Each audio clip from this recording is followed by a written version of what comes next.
Hello there!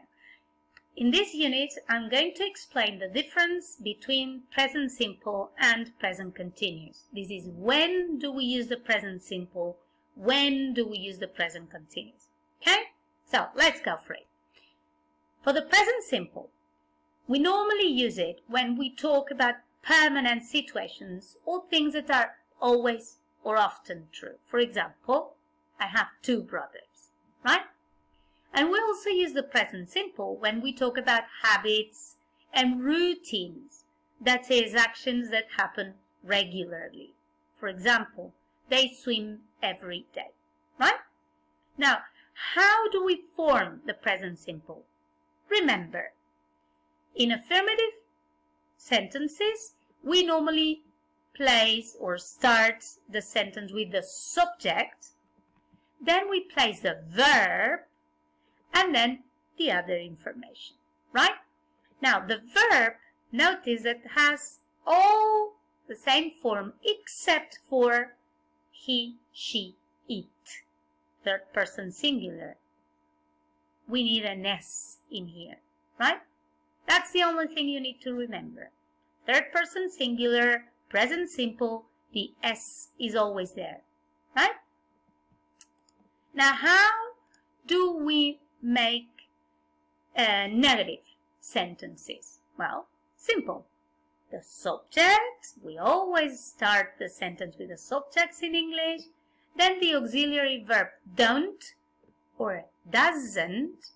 If it's the third person singular, we need the S, right? And then the verb in infinitive, the base form of the verb. For example, I don't speak German, but she doesn't live in Japan, right? Notice that the S is in the auxiliary, so we don't need it in the verb, okay? How do we make questions? Super simple. We start with the auxiliary, do or does, if it's third person singular, the subject, the verb in infinitive, and then the other information. For example, do you go to the cinema? Does she like tomatoes? Right? Remember, we have the S in here, in the auxiliary, so we don't need it in the verb. Okay? That's how auxiliaries work. They help the verb. And in here, this auxiliary is telling us, hey, I'm a question, and hey, I'm in the third person singular. Okay? Good. Now, this being said, adverbs of frequency play an important role with the present simple because they tell us how often something happens, right? Now, adverbs, these adverbs, usually go before the main verb, right? For example, he usually gets up at 6 a.m., okay?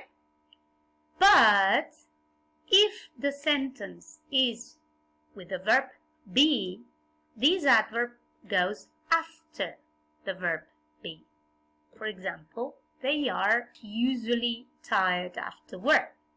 So remember, adverbs normally go before the main verb, but after the verb be. Okay? Now, let's go for the present continuous. When do we use it? When we talk about things happening now, at the moment of speaking. For example, what are you doing? I'm watching TV. Or, what are you doing? I'm listening to the teacher. Right? And we also use the present continuous to talk about temporary things that are happening around now, these days. Right? For example, I'm reading a very good book at the moment. I'm not reading right now, but I'm reading these days, right? Or they are living at a hotel because they are painting their house. So it's a temporary situation, right? Now we use the present continuous with time expressions that mean now or around now. For example, at the moment, at present, today, these days, right? Okay. Now how do we form the present continuous? If we want to make an affirmative sentence, we always start with the subject, then the verb be, I am, you are, he is, she is, right? And then the main verb in ing or the gerund, the whatever you want to call it. It's also called the present participle, right? How do we make it interrogative or negative? If you want to make a question, you start with the verb be, then the subject, and again the verb in ing, right? Am I playing? Are they playing? Is it playing? And the negative, we start with the subject, then the verb be in negative, and then again the verb, the main verb in ing. I am not playing. We are not playing. Or he is not playing. Remember that we can make these forms shorter, but the verb am not cannot be shortened like the others, right? So we say am not, okay? Right. So basically we form the present continuous with the verb be and the ing form of the verb. Yeah? Remember the short forms of am, is, are. We can use them in here. For example, I'm writing a book. She's listening to the radio, or they're doing their homework, right? And remember about the negative short forms. We say, I'm not writing a book, but you can say she isn't listening to the radio instead of she is not listening to the radio. Or they aren't doing their homework instead of they are not doing their homework, right? Okay, and now for the spelling of the ing form. This is important, the way we spell verbs, okay?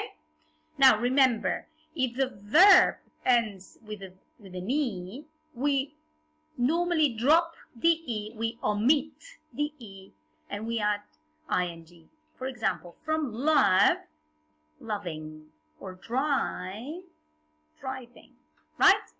Now, when the verb ends with two consonants, nothing happens. We just add ing and that's it. For example, yawn, yawning, start, starting, right? When the verb ends with two vowels and a consonant, we do nothing. We just add ing, okay? So for cheat, cheating, and wait, waiting, right? Now, this is the funny part, right? Because it all depends on the pronunciation and the syllables, right? Now, one syllable verbs that end in consonant, vowel, consonant, like stop, we double the consonant, stopping, or hop, hopping, right? If the verb ends with W or X, we do not double consonant, okay? Now, if it's a two-syllable verb ending in consonant, vowel, consonant, we do nothing. We just add ing and that's it. And if it's a two-syllable adjective, but the second syllable is the stressed one, such as in admit, admit, then we double the consonant, okay? Now, if the verb ends with Y, we do nothing, we just add ing. For example, stay, staying, worry, worrying, play, playing, yeah? finally, the funny ones, the ones which end in IE, have this funny change in here. For example, lie, lying, die, dying. Okay? So, that's all. I hope this has helped a lot and has helped you clarify when to use present simple, when to use present continuous. Okay? Bye! See you around!